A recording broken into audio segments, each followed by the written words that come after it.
Ah, Nicolas, je vois que tu as repris les rames en main.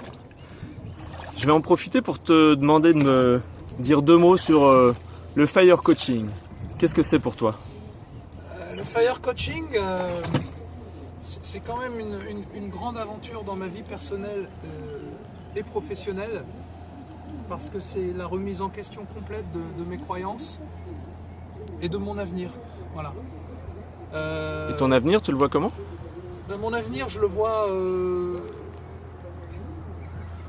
je dirais que je le vois sous un angle complètement nouveau, parce que c'est parti d'un événement dramatique, cette histoire. Et tu vois, ce matin, on se retrouve sur un lac et je ne peux pas m'empêcher d'avoir une pensée pour un pote qui s'appelait Laurent Corbregeot, qui est décédé dans une mission de plongeur de sapeur-pompier professionnel, un jour de fête des pères, et qui a laissé sur un ponton son épouse et son petit garçon. Et ce jour-là, il n'y a pas que la vie de ces gens-là qui a basculé. Moi, je me suis trouvé embarqué dans ce tourbillon parce que j'y ai pas cru, et j'y crois toujours pas. Et je me suis dit que la vie était un peu courte pour imaginer qu'elle puisse se dérouler de façon complètement linéaire, et qu'elle était pleine de rebondissements, et qu'il fallait que je puisse redémarrer quelque chose à partir de cet événement dramatique. Et qu'est-ce que tu en retiens?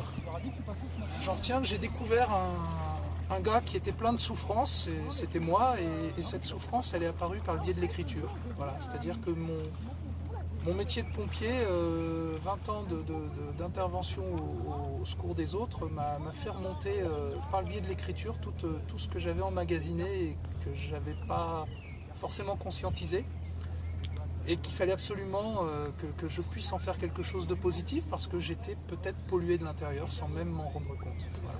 Et est-ce que tu dirais que grâce à ça, tu es en train de te réaliser aujourd'hui? Ah, complètement.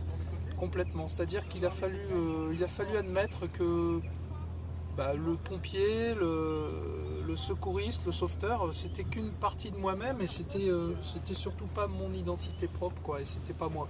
C'était une activité que j'exerçais et pour laquelle en plus j'étais rétribué, et qui me permettait de vivre au quotidien et de faire vivre mes proches, mais c'était pas moi.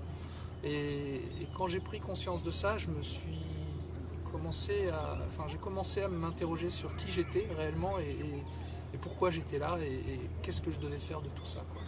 Et qu'est-ce que ça te permet aujourd'hui d'apporter à tes clients? Eh bien, aujourd'hui, ça me permet d'accompagner des clients qui en sont là, dans cette période de doute, et dans cette période de se dire qu'ils ne sont peut-être pas à la bonne place. Et là où il n'y a rien qui se fait au hasard, c'est que toutes mes techniques opérationnelles de sapeur-pompier, aujourd'hui, je les ai un peu détournées, et je les mets justement à la disposition du client pour apprendre à se repérer et à retrouver la bonne direction pour sortir d'un milieu dans lequel il aurait l'impression d'être un petit peu intoxiqué, asphyxié, aveuglé même, ou complètement enfumé. C'est-à-dire que c'est vraiment la posture qu'on peut trouver dans un incendie quand on cherche la sortie de secours. Ok, et est-ce que on peut parler de transition de vie dans tout ça? Complètement, ouais, on peut même parler de transformation. C'est-à-dire que cette transformation, elle m'a pris 10 ans. Mon pote, il est décédé en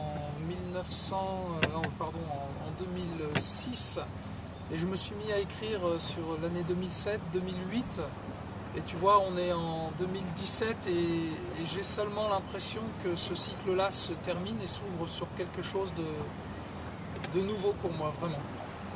Merci Nicolas pour ce témoignage. Merci Sam.